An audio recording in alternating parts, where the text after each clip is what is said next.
नमस्कार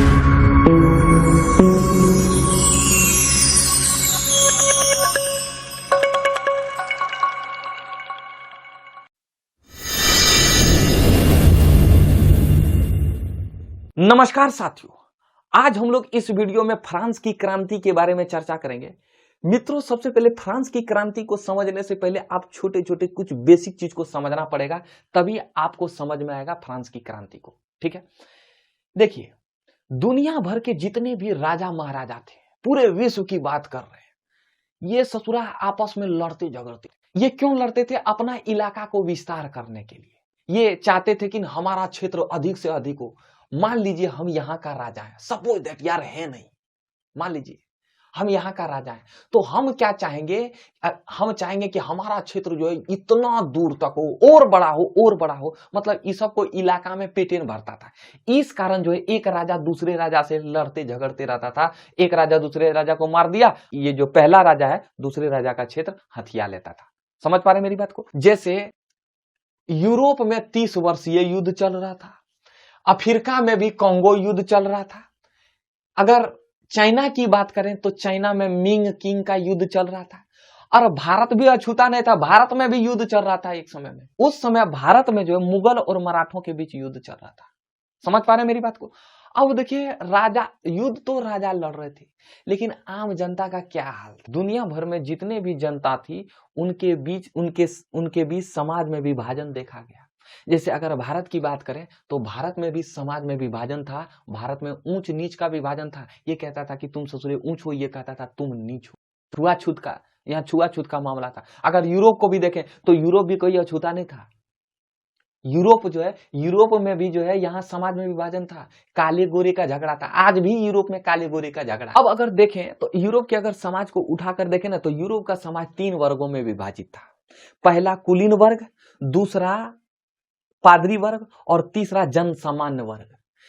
कुलीन वर्ग मतलब जो पेशेवर जो होते थे ना, जो पैसा, जिसके पास सबसे ज्यादा पैसा होता था, उसे कुलीन वर्ग कहते थे। और पादरी वर्ग किसे कहते हैं? तो जिस तरह भारत में पंडित नहीं होता पूजा पाठ कराने वाला, उसी तरह यूरोप में पादरी होता है। समझ पा रहे हैं? पादरी का काम ही था कि हम पूजा पाठ कराएं। जिस तरह हमारे भारत में मंदिर होते हैं ना, तो उसी तरह यूरोप में चर्च होते हैं। समझ पा रहे हैं मेरी बात को? और जो सबसे लास्ट था वो निम्न वर्ग। निम्न वर्ग में आम किसान लोग आते थे, शिल्पकार लोग आते थे, मतलब जो गरीब लोग थे वो निम्न वर्ग में आते थे। समझ पा रहे हैं मेरी बात को? यानी कि समाज जो है 3 वर्गों में विभाजित था। पहला कुलीन वर्ग, दूसरा पादरी वर्ग, हम लिख देते हैं। पहला कुलीन वर्ग, और दूसरा जो है पादरी वर्ग, और तीसरा जो था निम्न वर्ग था। मित्रों, तीसरा क्या था? निम्न वर्ग।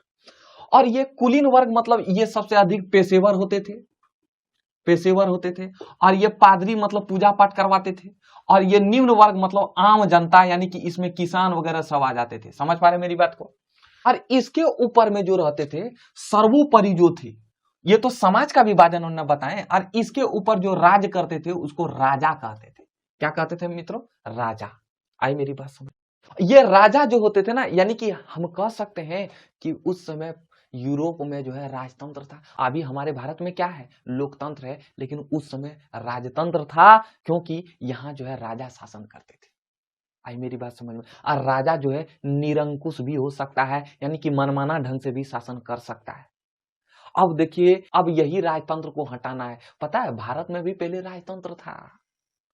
अब राजतंत्र को हटाकर जो है लोकतंत्र को लाया, तो लोकतंत्र को लाने में बहुत पापड़ बेलना पड़ा था। कई वीर योद्धाओं ने अपने प्राण गंवाए। तो उसी तरह सबसे पहले अगर राजतंत्र को हटाकर लोकतंत्र लाया तो कहां लाया? तो मित्रों, फ्रांस में आया था। अब ध्यान से समझिएगा, तो सर्वोपरि में कौन होते थे? राजा। राजा। इसके बाद समाज कितने वर्गों में विभाजित था? 3 वर्गों में, कुलीन वर्ग, पादरी वर्ग और निम्न वर्ग। अब देखिए, धर्म क्या किया था यूरोप में? धर्म की स्थिति क्या था ये समझिए पहले। एक्चुअली में हुआ क्या करता था, और ये जो राजा होते थे ना, ये ससुरा अपने आप को भगवान कहते थे। ये कहते थे कि हमको भगवान ने भेजा है ऊपर से राजा बनाकर।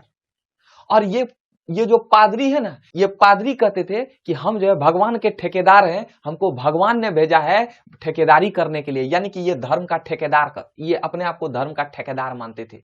ये कहते थे कि हमको पूजा पाठ कराने के लिए ऊपर से भगवान ने भेजा है। सोचिए। और जनता क्या थी? जनता को समझाना बहुत आसान था, क्योंकि इतने पढ़े लिखे लोग होते नहीं थे।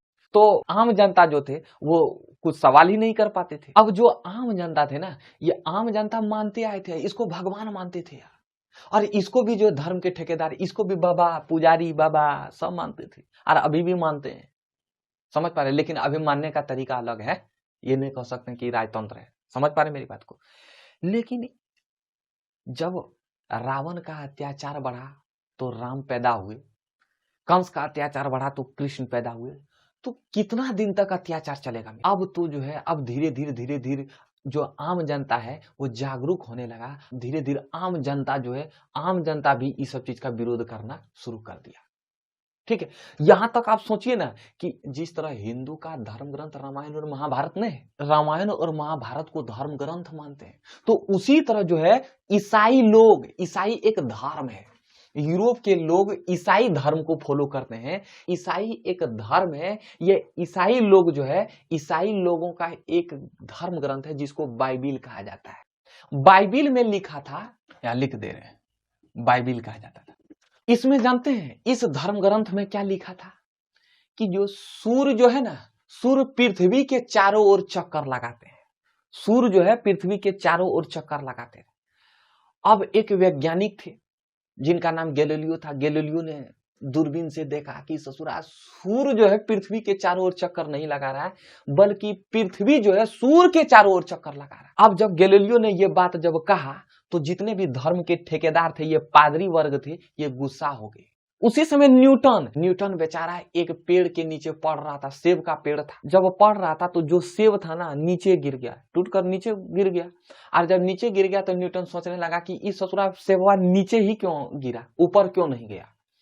तो उन्होंने गुरुत्वाकर्षण का खोज किया। उन्होंने कहा कि पृथ्वी जो है एक बॉल लगाता है जिसे गुरुत्वाकर्षण बॉल कहते हैं, खींचने की क्षमता, पृथ्वी को खींचने की क्षमता है। गुरुत्वाकर्षण का जब खोज हो गया, लेकिन वो न्यूटन जो है ये कह नहीं पा रहे थे कि जो फल जो गिरा, वो कोई भी चीज अगर हम फेंकते हैं ऊपर, अगर नीचे आता है तो गुरुत्वाकर्षण बल के कारण ये बोल ही नहीं पा रहा था। काहे? अगर बोलता तो पादरी वर्ग सीधे उसको जेल में डाल देता। वही किया था गैलीलियो के साथ। जैसे बोला गैलीलियो ने कि जो है पृथ्वी, सूर्य जो है पृथ्वी के चारों ओर चक्कर नहीं लगाता है, बल्कि पृथ्वी सूर्य के चारों ओर चक्कर लगाता है, गैलीलियो को उठाया और जेल में डाल दिया।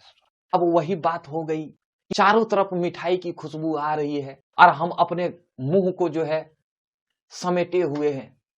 कैसे लगेगा मन में यार, बताओ। न्यूटन सब चीज जान रहा था, लेकिन न्यूटन इस बात को बोल ही नहीं रहा था।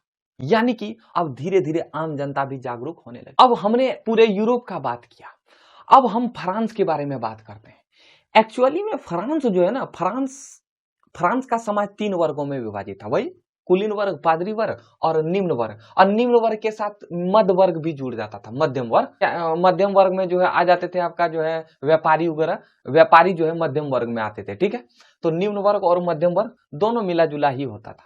ठीक है, सबसे बड़ा कुलीन वर्ग और इसके बाद पादरी वर्ग, और इसको बोलते हैं निम्न वर्ग। जानते हैं ये कुलीन वर्ग को बोलते थे प्रथम स्टेट। इसका नाम क्या था? प्रथम स्टेट। और पादरी वर्ग का नाम था द्वितीय स्टेट। ऐसे लिखते थे, ई स्टेट। और निम्न वर्ग का नाम था तृतीय स्टेट।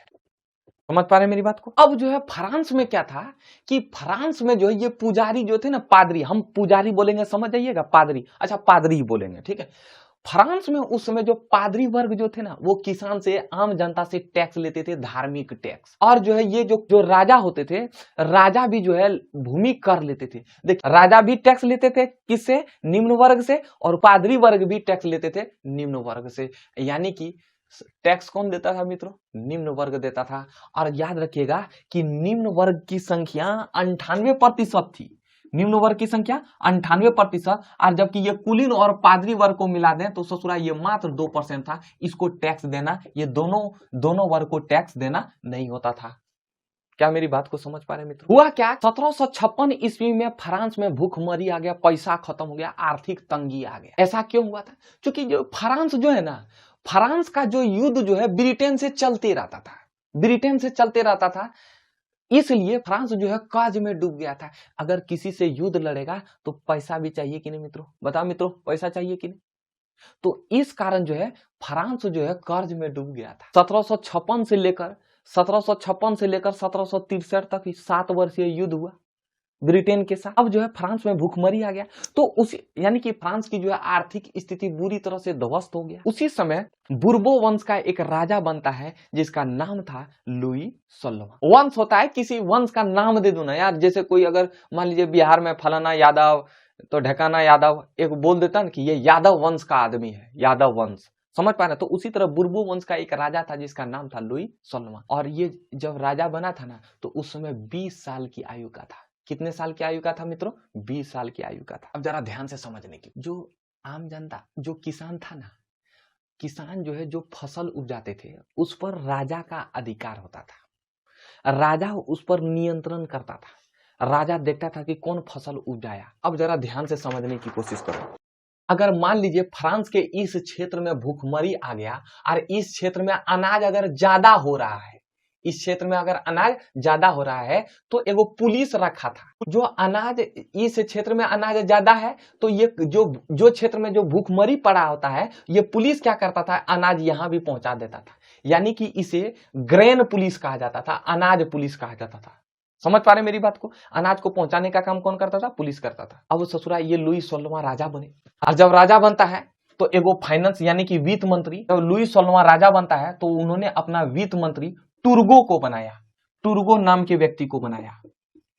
समझ पा रहे? किसको बनाया? टुर्गो नाम के व्यक्ति को बनाया। अब देखिए फ्रांस जो है आर्थिक संकट से गुजर रही है, उसी समय लुई 16वां जो है वित्त मंत्री बनाता है, यानी कि इस टुर्गो को कहता है कि तुम किसी तरह से फ्रांस को बचाओ, फ्रांस में भूखमरी ना आए, फ्रांस को बचाओ। तो टुर्गो ने सलाह देता है कि जनाब अगर आप फ्रांस को बचाना चाहते हैं, अगर फ्रांस में भूखमरी को खत्म करना चाहते हैं तो एक काम कीजिए, जो किसानों पर जो आप अधिकार नहीं किए हैं, अनाज पर जो अपना नियंत्रण किए हैं कि किसान कितना अनाज उपजाएगा वो राजा के हाथ में रहेगा। अब किसान उपजा रहा है और आप जो है उस पर अधिकार करके रखे हैं, वो हटा दीजिए, यानी कि किसान के अनाज पर आपका कोई नियंत्रण नहीं हो, आप छोड़ दीजिए, अपने आप भूखमरी खत्म हो जाएगा।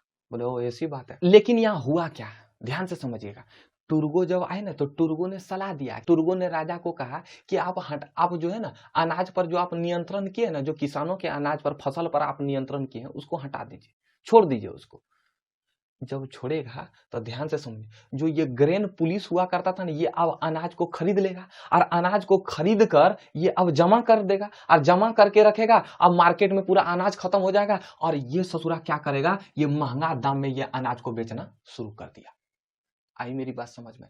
और जब महंगा दाम में अनाज को बेचना शुरू कर दिया, अब महंगाई बढ़ गया, और ससुरा जब महंगाई बढ़ गया तो भूखमरी भी आ गया। इस कारण जो है इन्होंने कहा, टुर्गो ने कहा कि देखिए जना, इस तरह अगर महंगाई कंट्रोल नहीं हो रहा ना तो एक काम कीजिए, अभी पहले क्या होता था कि केवल निम्न वर्ग से ही टैक्स लेता था, पादरी भी टैक्स लेता था, राजा भी टैक्स लेता था। तो इन्होंने सुझाव दिया कि आप कुलीन वर्ग भी टैक्स लगाइए और पादरी वर्ग पर भी टैक्स लगाइए। क्या मेरी बात को समझ पा रहे हैं? तो इन्होंने, टुर्गो ने सुझाव दिया, क्या सुझाव दिया कि आप कुलीन वर्ग पर भी टैक्स लगाइए और पादरी वर्ग पर भी टैक्स लगाइए। लेकिन ससुरा राजा इतना मानेगा कहाँ, राजा के दिमाग था मटबुद्धि। ई ससुरा टुर्गो को सलाह दिया, टुर्गो को हटा दिया। ऐसा मानेगा क्या? क्योंकि इसको पॉलिटिकल दबाव था, इस पर दबाव था, क्योंकि उस समय समाज पर अधिकार किसका होता था? कुलीन और पादरी वर्ग का ही ना अधिकार था समाज पर। तो जो कुलीन और पादरी वर्ग चाहता था वो राजा करता था। समझ पा रहे? तो इन्होंने, राजा ने क्या किया, टुर्गो को हटा दिया वित्त मंत्री के पद से। तो अब 1776 का समय आ गया। अब जब 1776 का समय आ गया तो उसी समय जो है अमेरिका आजाद हुआ था ब्रिटेन से। किससे आजाद हुआ था मित्रों? ब्रिटेन से। ध्यान से समझने की कोशिश करो यार। ब्रिटेन जो है अमेरिका पर कब्जा किया था, अपना उपनिवेश बसाया था। उपनिवेश मतलब अभी मोटे तौर पर समझिए कि अगर एक देश दूसरे देश पर कब्जा करता है और उसका आर्थिक दोहन करता है, उसी को उपनिवेश कहते हैं।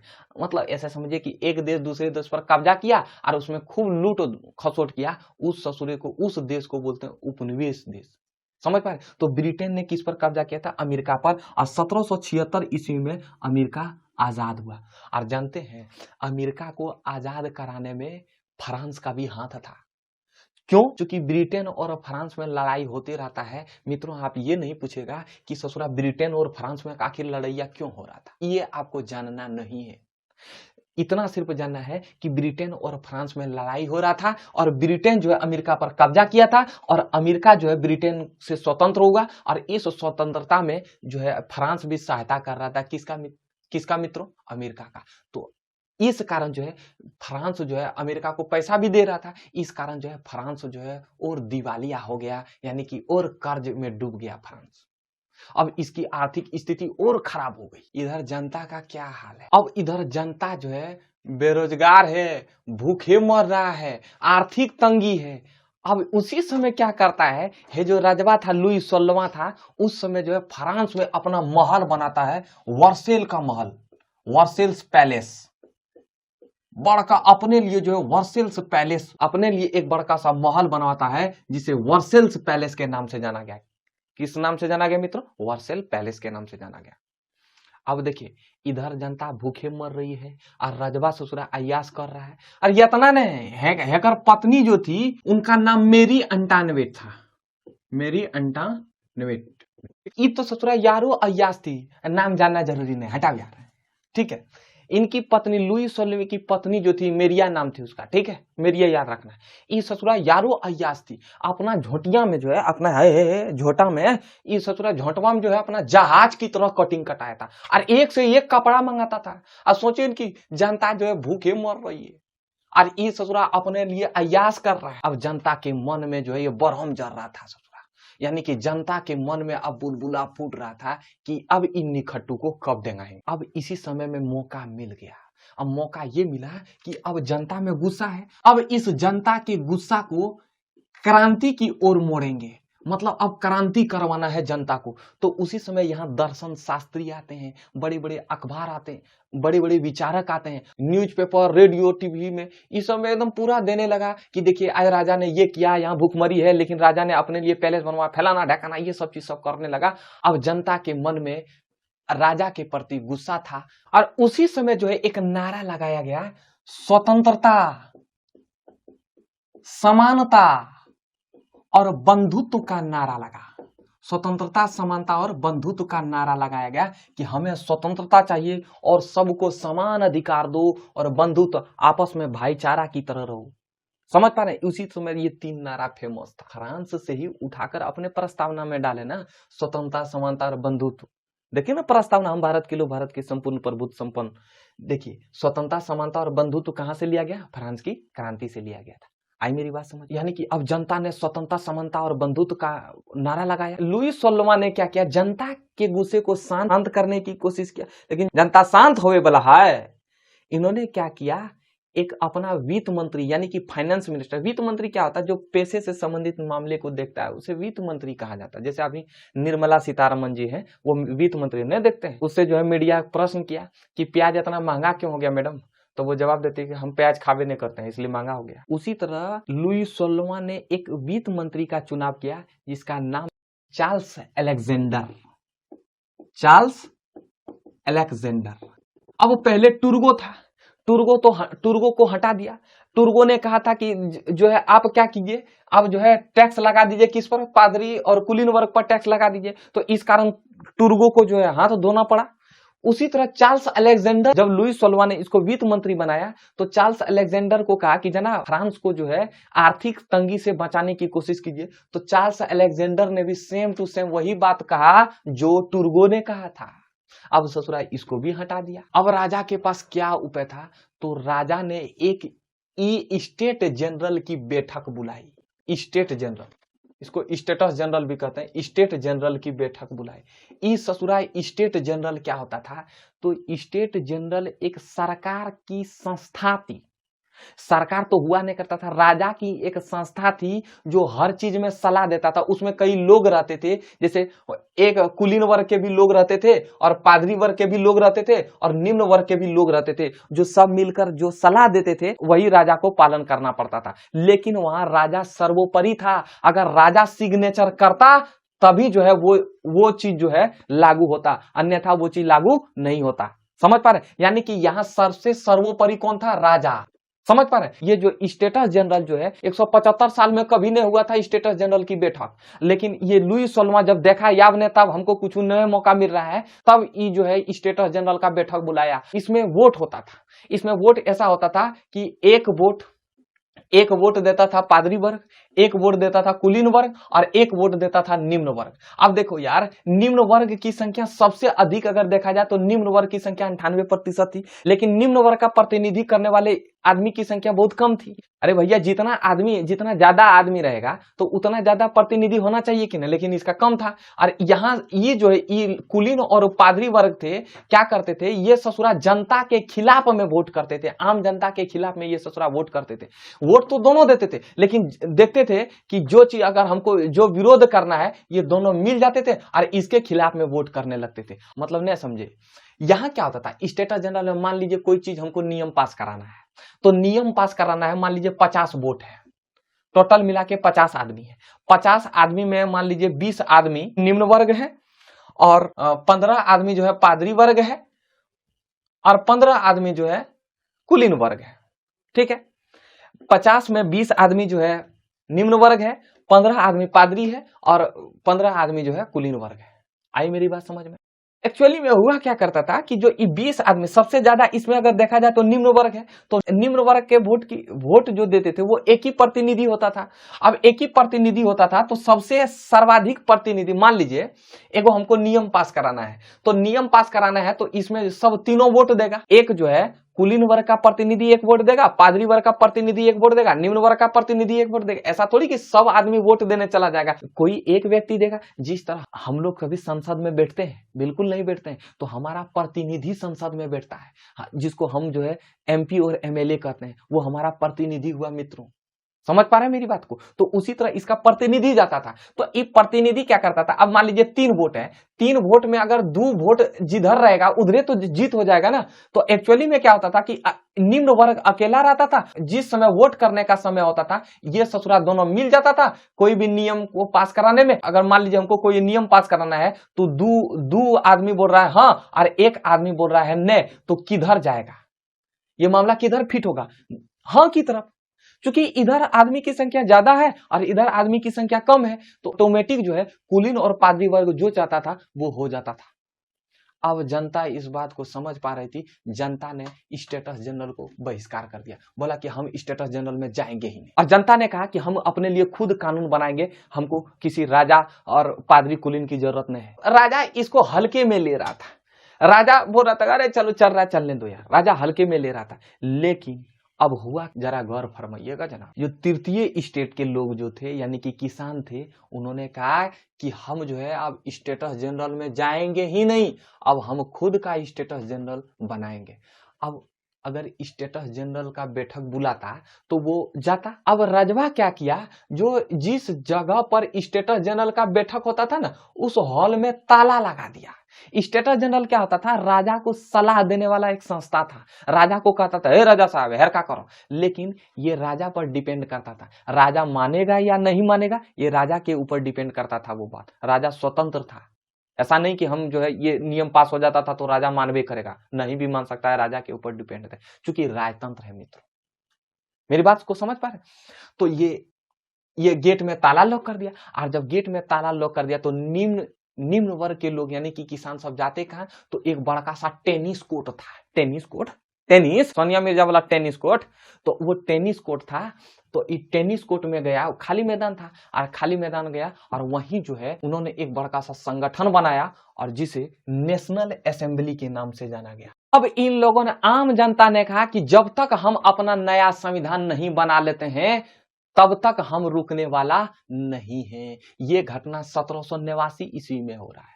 कब हो रहा है मित्रों? 1789 ईस्वी। उन्होंने कहा कि हम एक ऐसा संविधान बनाएंगे जो हर व्यक्ति को समान अधिकार दिया जाएगा, मतलब समान माना जाएगा, कोई राजा बाजा नहीं होने वाला है, हर व्यक्ति को समान अधिकार दिया जाएगा मित्रों। अब राजा भी जो है हैरान हो गए, अब राजा करेंगे तो क्या करेंगे? अब ससुरा वो सोचने लगे कि राजा अब हमको जो है कहीं मार ना दे, राजवा डरने लगा कि ससुरा ये सब मार ना दे। तो अंत में तो राजा ने क्या किया, जो नेशनल असेंबली निम्न वर्गों के द्वारा नहीं बनाया गया था, वो राजा ने उसको वैल्यू दे दिया, बोला कि ठीक है ये नेशनल असेंबली को हम मान्यता प्रदान करते हैं।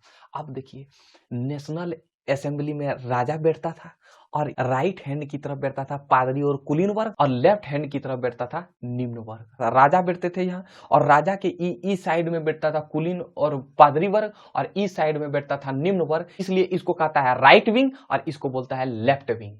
ये लेफ्ट मतलब ये बायां हाथ, और ये राइट मतलब क्या होता है, दायां हाथ। समझ पा रहे मेरी बात को? तो लेफ्ट विंग और राइट विंग समझ में आया? लेफ्ट विंग और राइट विंग क्या किसे कहते हैं? तो लेफ्ट विंग क्या था कि लेफ्ट विंग आम जनता के विचारधारा थी। लेफ्ट विंग के लोग क्या मांगते थे? ये 3 चीज मांगते थे, स्वतंत्रता, समानता और बंधुत्व।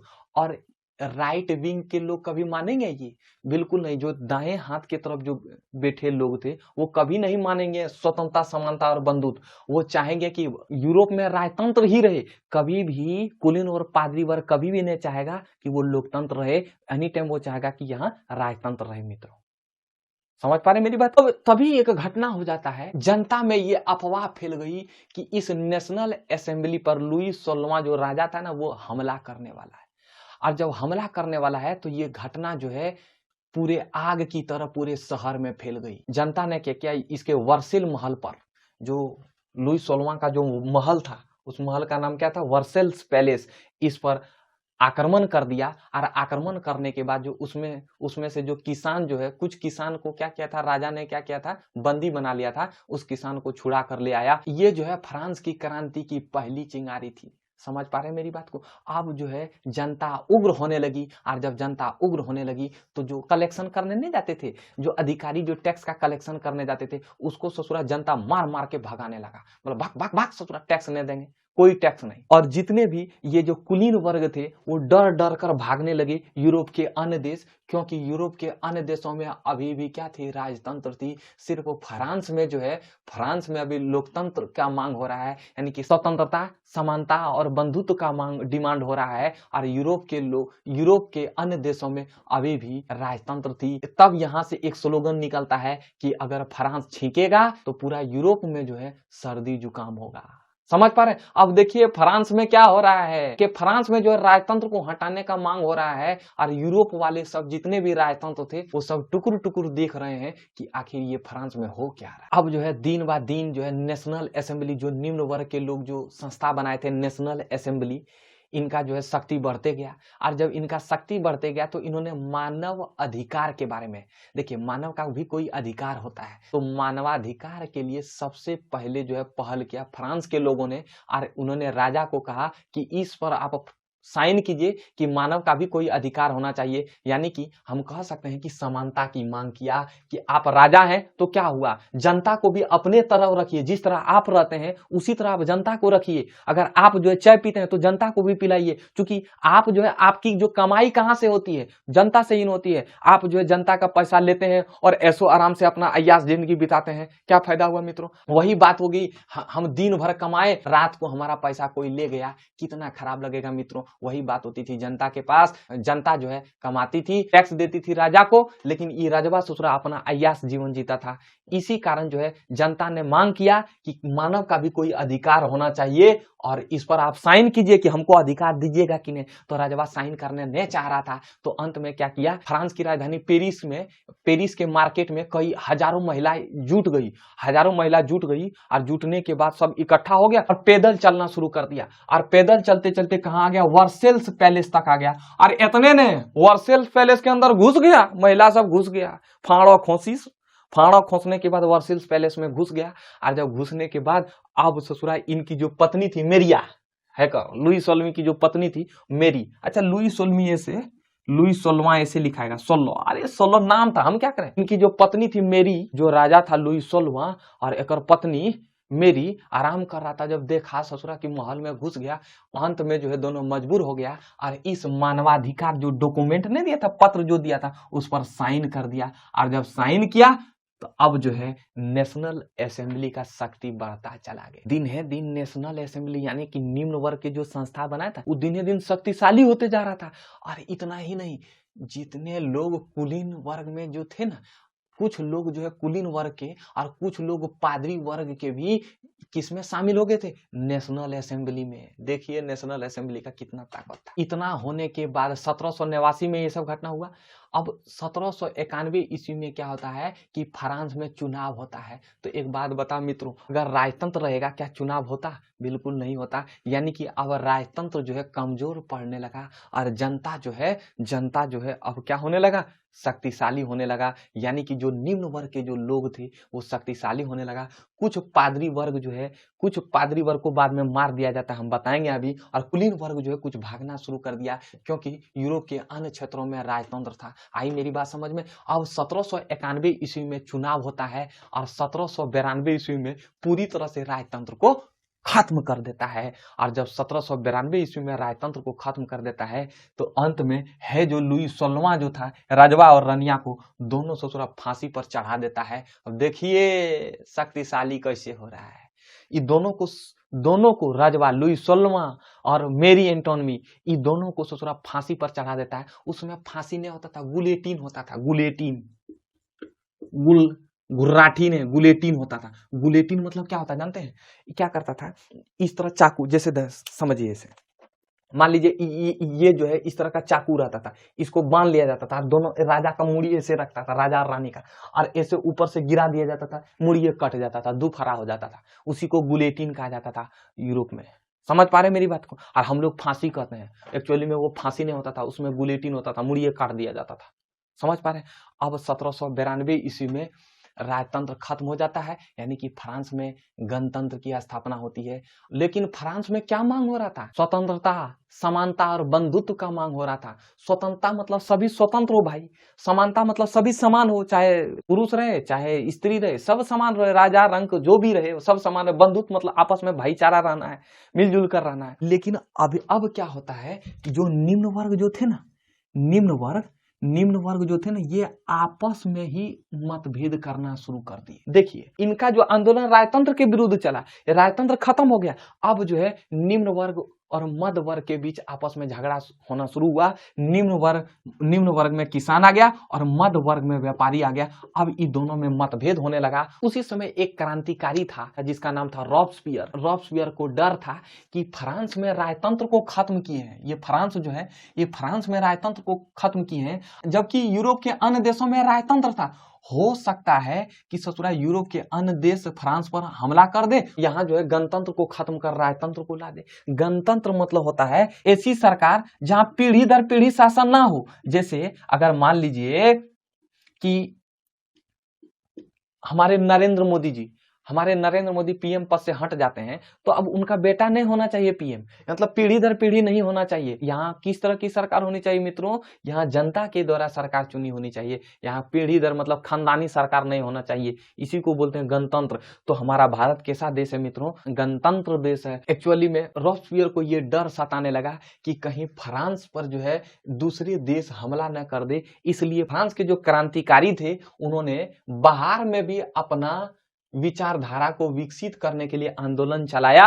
और इन्होंने रॉब्सपियर ने सोचा कि ना बांस रहेगी ना बाजेगी बांसुरी, जितने लोग अगर राजतंत्र के पक्ष में अगर बोलता है उसको सीधे गोली मार दो। यानी कि अगर वैसे लोग जो राजा को सपोर्ट करता है न कहता है कि राजतंत्र ही ठीक था, उसको देखकर अगर शक होता है तो ससुरा उसको गोली मार दो। रॉब्सपियर ने बहुत लोगों को गोली मारवा दिया। अब जो है यूरोप के इतिहास में 1799 ईस्वी में नेपोलियन बोनापार्ट का उद्भव होता है। उन्होंने देखा कि ससुरा यहाँ जो है कोई मतलब शासन व्यवस्था बढ़िया ढंग से चल ही नहीं रहा है, तभी जो है नेपोलियन बोनापार्ट का उद्भव होता है। और यहाँ से हम लोग क्वेश्चन आंसर को करते जाएंगे।